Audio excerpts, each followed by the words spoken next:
Hey YouTube, it's been a while since I haven't made a video because I'm working full time. I got my job back, so I don't really work in cars that much. Today I'm changing out the starter motor on my 2000 Mazda MPV. It was working good, and then tried to start it and it's not starting. I'm just hearing a click. If you hear a click, it might be a starter, and with this one I know it's the starter because it was giving me problem before a couple of years, like 1.5 years ago, and I bought a used one. That's the mistake I made. Quick tip: never buy a used starter motor.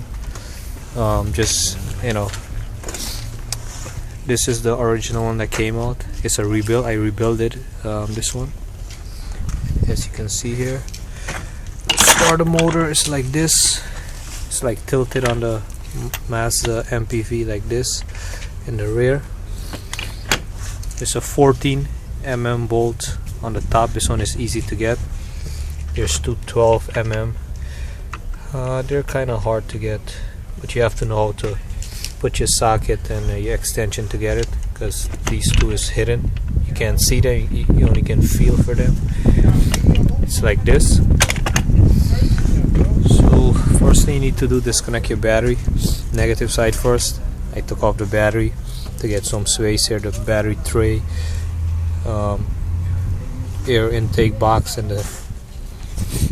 the duct, everything, throttle body to get more space, and some vacuum lines. And be careful, it's very cold, and I broke this piece off. It's brittle. It's a vacuum line, so and I ripped this boot because it's cold, and I gotta tape it up for now. That's the air filter box, the housing,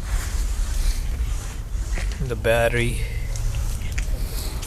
So he took off all these things here. This is a throttle body, because the starter is right here. Some people say the starter is in the front, but on the Mazda 2000 Mazda MPV, it's right below the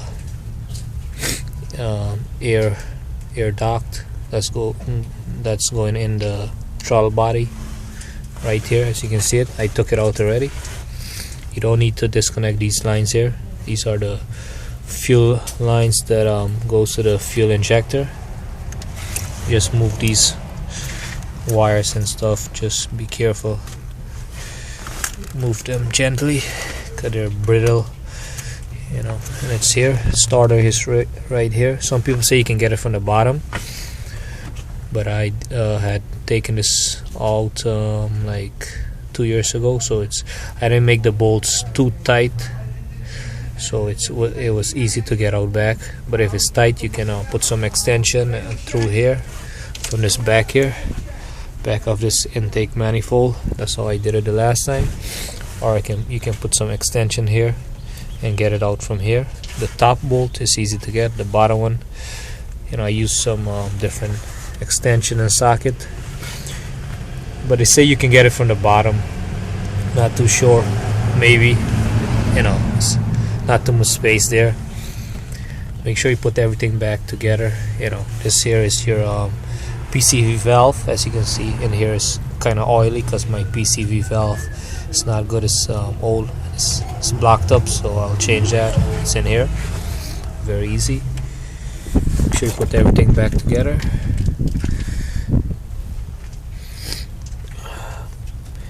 Sometimes it can be more than one problem. You don't necessarily have to be the starter. It can be a starter relay, neutral safety switch, or the anti-theft system. That's why your car is not starting. But double check all these things. Clean the battery, maybe the battery terminal or the wires, from corrosion. Clean everything. Boost the battery up. Check it from there, and you also can tap the starter. I did it already. As you can see here, some marks. I tapped the starter to get it to start one more time, and it wasn't started. Cause this is an old starter I bought.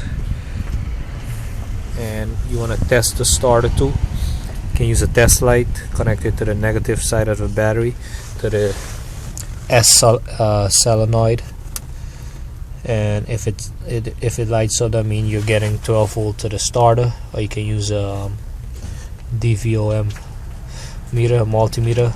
Put one side to the negative terminal and the other side to the S terminal, and have somebody crank it. You gotta crank it, and if there's voltage there, that means you're getting voltage to the starter.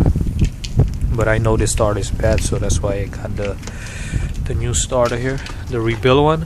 As you can see, it's very cold today, so I didn't get to show you step by step how I took everything apart, but it's very simple. Just, you know, looks like a lot of things I took off, but just the battery tray, air filter housing box, and the throttle body piece, and the duct, and some vacuum lines in the top. And to get the start out, you just wiggle it from here, and you know, wiggle it back in, you know, to put the new one in, and make the bolts nice and tight. Connect back your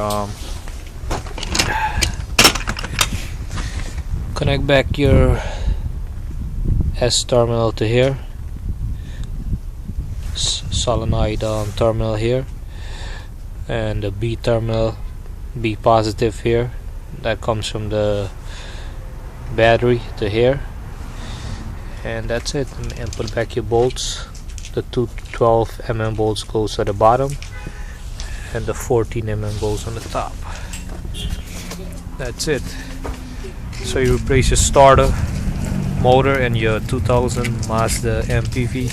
If you have any question, comments, suggestion, leave it in the comment box below. Click like if you like this video. Subscribe. Thanks for watching.